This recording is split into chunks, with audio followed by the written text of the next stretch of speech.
Hi everyone, I'm Scott Grant and I invest money.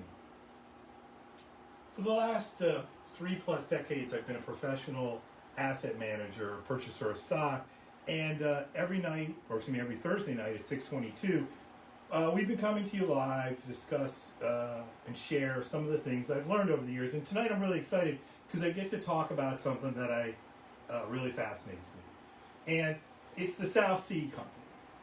And we're looking at a stock chart here, and this is probably one of the older stock charts you'll ever see in your lifetime. It's from 1719 to 1722. The South Sea Company was a royal chartered company, and it was founded in 1710 and given the exclusive right to trade and create fisheries in South America. And that trading right included the right to trade in slaves, which was very profitable at the time and very controversial today. The problem was that Spain and Portugal controlled South America, so there wasn't really a whole lot of trade for the English to do. And the South Sea Company sort of languished until 1719, at which point they received an additional charter to trade in government debt, particularly annuities. And an annuity is a Latin term. It means an income for life. And many British citizens had been granted or had won in a lottery an income for life or an annuity during the War of the Spanish Succession. And over here in the colonies, we call that Queen Anne's War because she was the queen. It's a kind of complicated, boring war, but a lot of people were given incomes for life. And what the South Sea Company was able to do was to buy those annuities in exchange for stock.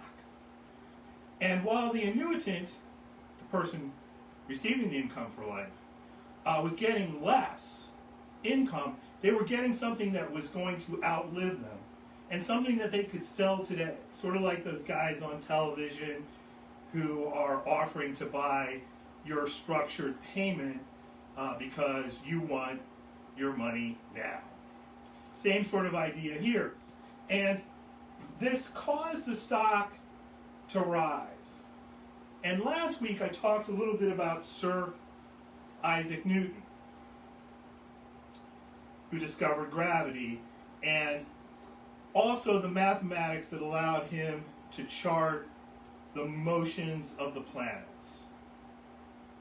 He's considered to be the first physicist, although they called it natural philosophy at that time. And his laws of physics and laws of motion, there are 3 laws of motion, are the basis of physics until 1905 when Albert Einstein writes his paper on relativity. So Isaac Newton is one of the greatest scientists and greatest mathematicians of all time. But it turns out he's not a very good investor. And Isaac Newton, amongst others, invested in the South Sea Company. And what happens is Isaac Newton buys in, he makes kind of a small investment down around in this area. And he doubles his money and gets out around here with a profit of about £7,000, which is a pretty big profit in those days. But then he watches as the stock goes up and up and up and up. And he becomes remorseful that he got out. And he makes this quote somewhere around here when he buys back in. And the quote is this: "I can calculate the motion of heavenly bodies, but not the madness of people." And you'll see this quote in a lot of investment websites and pamphlets, and it's used to sell investments, the kind of investments we make in stock, money management. It's also used to sell things that are a little less sophisticated, like multi-level marketing pyramids and annuities. I can calculate the motion of the heavenly bodies, but not the madness of people.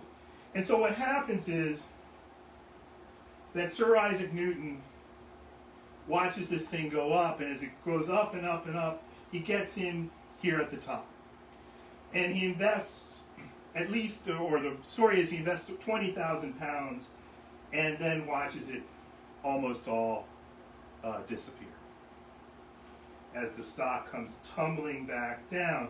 And during this period, there's a lot of speculation. And this is considered to be one of the first stock bubbles. And you can see it just shooting up and shooting back down.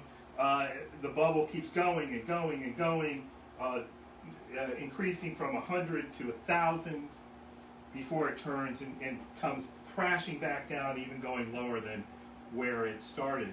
And they say that for the rest of his life, that if anyone mentioned the South Sea Company in his presence, Sir Isaac Newton would leave the room. He lost the equivalent of $3 million in today's money. Now, this was a huge scandal in England. And what it turns out that after the thing falls, a lot of people are pretty upset. And it turns out that a lot of members of Parliament had been bribed to promote the stock as it went up, driving it higher and higher. And there was a big investigation, and the government was overthrown legitimately in a vote. And the new government was led by a man named Robert Walpole. And Robert Walpole is considered to be the first modern-day prime minister. And he had a couple jobs. One was to root out the people who had participated in this scandal, and he did. And quite a number of parliamentarians were impeached. Some even went to jail, mostly those who were commoners. The lords didn't go to jail in those days. And he also fixed the treasury. And his final job was to protect the king, because the king was possibly involved, and very specifically his mistresses. It was King George I. George I had become King of England following the death of a relative, Queen Anne, who was the half-sister of Mary, of William and Mary. William and Mary endowed a college here in the colonies in Virginia called William and Mary. And Queen Anne's son had passed away, and she had no heir. George I of Hanover was something like 24th in line for the English throne. But the 23 or so people who were ahead of him in line were all Catholics. And England was a Protestant country, and they did not want a Catholic king, so they settled on George I, who spoke very little English. He shows up in 1715, shortly before all this happens, and he shows up with his two mistresses. His wife, he has already divorced, and he's divorced his wife because she had taken a lover herself, a man named Königsmarck, and George I didn't like that. So he had Königsmarck executed, he divorced his wife Sophia, and then threw her into prison for the rest of her life before taking off to England with his two mistresses, one of whom was known as the Maypole, because she was tall and thin, and the other was known as the Elephant, because she was short and somewhat rounder.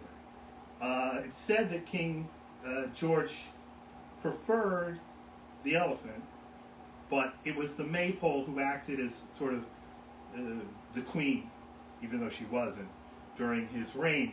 Now, calling somebody the Elephant is kind of offensive. The Maypole probably not a whole lot better. I hate to use notes, but I'm going to. The English probably had trouble with the women's names. The Maypole was Erengard Melusine van der Schulenburg, and the Elephant was Charlotte Sophia van Kielmansegg. Both names that don't kind of roll off an English tongue. They were both heavily implicated in the press in this whole fiasco. And one of the things Robert Walpole had to do was to protect those two women and so that the scandal would not reach the king. And that he successfully did. He also fixed the royal treasury, and he's, again, considered the first prime minister of Britain. The word bubble is invented, and I want to talk about bubbles. I think it may be timely to do so. One of the things they say about a bubble or a stock bubble is that there are three rules. One is that bubbles tend to go on longer than anybody expects. Two, bubbles tend to go higher than anyone anticipates. And three, the bubble bursts when you least expect it. And in this case, when Sir Isaac Newton least expected it. Now, I kind of think we're seeing a bubble today. I'm not saying the bubble's going to burst tomorrow, but we're starting to see some of these stocks, particularly technology stocks, rising a little faster than they should. And you should keep your eye out. And what you're looking for is a point when everybody stops calling it a bubble. And that's the time to get out. Hopefully, this story of the South Sea Company and Sir Isaac Newton and King George I and his mistresses will help you in your investing. Again, I'm Scott Grant, and I invest money. Please follow us on Facebook, Instagram, and YouTube. And I'll see you next week at 6:22.